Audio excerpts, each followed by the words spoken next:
Súčasná situácia okolo medveďa a diskurs okolo neho je sprevádzaná veľkou hysteriou a my by sme našim projektom chceli túto situáciu trochu upokojiť a dostať veci na pravú mieru.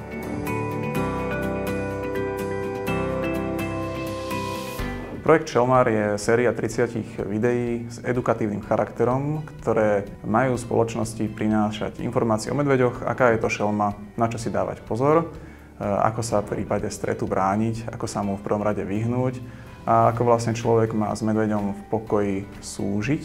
A zároveň má teda prinášať fakty tam, kde často sa stretávame s hoaxami a s konšpiráciami okolo medveďov. Náš projekt stojí na odborníkovi, ktorý je Michal Haring.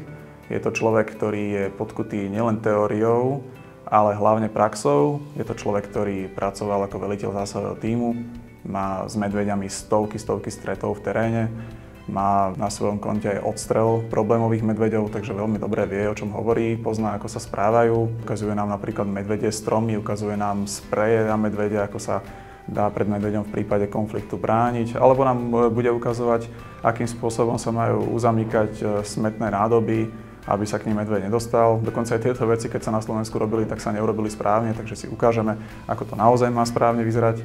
Ja osobne by som bol veľmi rád, keby sa tie videá voľne šírili sociálnymi sieťami, dostávali sa k ľuďom čo najviac a boli dobrý, relevantný zdroj informácií.